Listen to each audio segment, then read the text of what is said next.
Thank you, Madam Deputy Speaker. I stand here as the Minister for Public Health and Prevention, humbled and with a large degree of humility. The Department of Health and Social Care is rightly hated and despised by the infected blood community. We let them down. And for that, I am personally, and my department collectively, is sorry. I say it in a heartfelt way, because for the past decade and a half, both as Shadow Public Health Minister and as a backbencher, have raised the issue of the infected blood scandal on behalf of the campaigns and on behalf of my constituents that were infected and affected. And now I stand here as a minister in the department that was responsible. I feel it incumbent on me to give that heartfelt apology.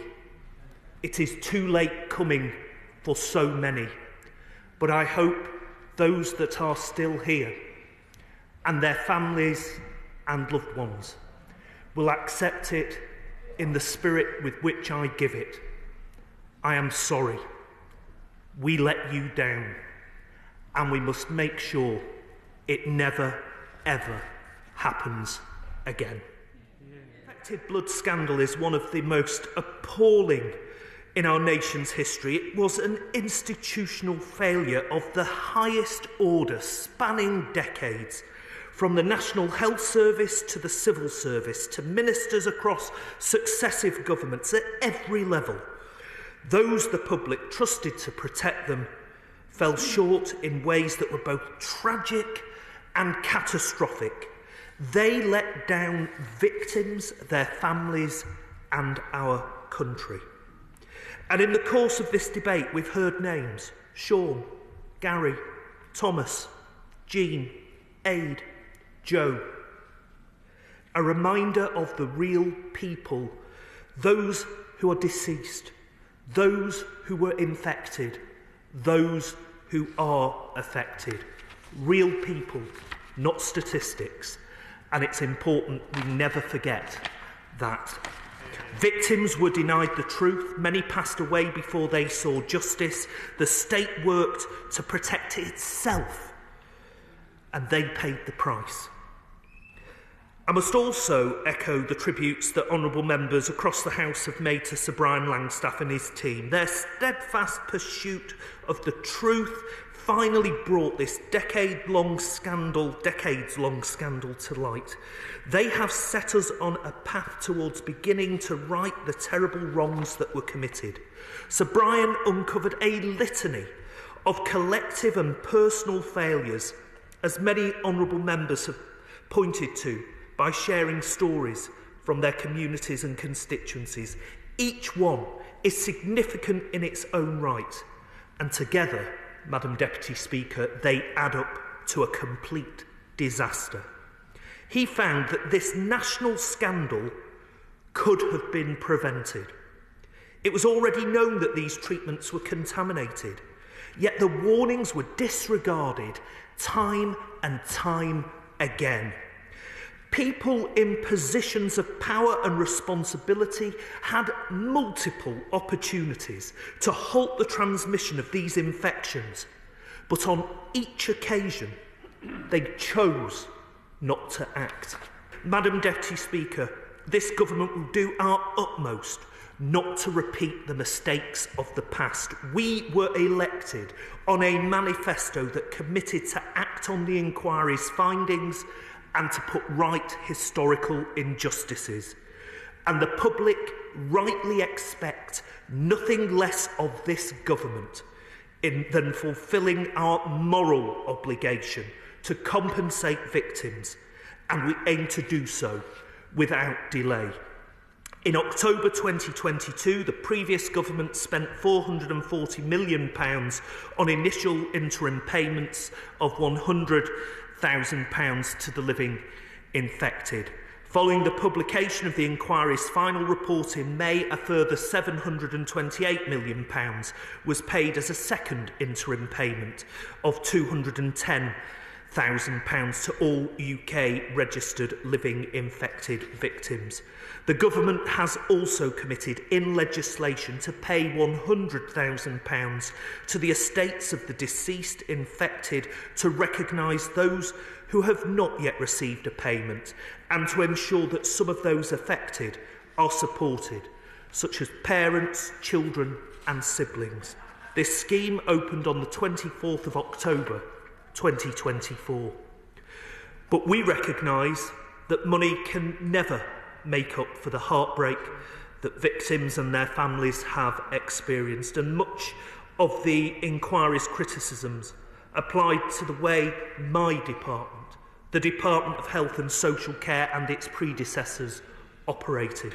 The government, Madam Deputy Speaker, will set out our formal response before the end of the year, but given there is absolutely no time to waste, I want to take this opportunity to update the House on the work that's already underway to address some of the inquiry's recommendations. To prevent future harm, the Department continues to explore options to enhance candour and openness across the National Health Service, to empower patient voices. The NHS is reviewing clinical audits related to haemophilia services to identify any gaps in patient involvement, alongside work on a new clinical service specification which will set standards for services across England. And to protect haemophiliacs, the NHS has convened an expert group to hear advice from the Specialised Blood Disorders Clinical Reference Group. A dedicated task force has been set up to consider their recommendations. The General Medical Council are working with NHS England and others to look at ways to ensure lessons learned are reflected in training for doctors, nurses and other healthcare professionals. Let me be clear to the House. The government does not see this scandal in isolation. Sadly, repeated patient safety failings have eroded public confidence in our health and social care system. So we are taking steps to fix the culture of the National Health Service. My right honourable friend, the Secretary of State for Health and Social Care, has been clear that we will not tolerate NHS managers who silence whistleblowers. Openness and honesty are vital to ensuring patient safety. NHS staff must have the confidence to speak out and to come forward if they have concerns. There will be no more turning a blind eye to failure. Our wider reforms to NHS performance will provide greater transparency for the public who pay for it. Measures will ensure that top talent is attracted to the most challenged areas, and persistently failing managers will be sacked. This is about ensuring the right people are in post to lead our NHS with the resources they need to do their job. And if we get this right, Madam Deputy Speaker, we will be able to look back on this moment as a turning point for patient safety and for leadership. In closing, today I hope the House has heard how we are starting to deliver compensation and how we are starting to respond to the inquiry recommendations. Admittedly, they are still small steps, but ones that are in the right direction. This work, Madam Deputy Speaker, is far from over. We owe it to the victims and to their families to see it through, and we will of course regularly update the House as it progresses.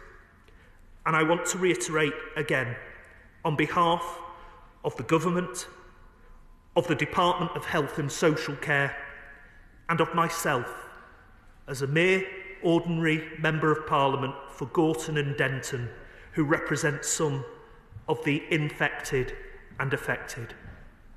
We are truly sorry. We let you down. we will learn from these lessons. We must never, ever let anything like this happen again. Yeah.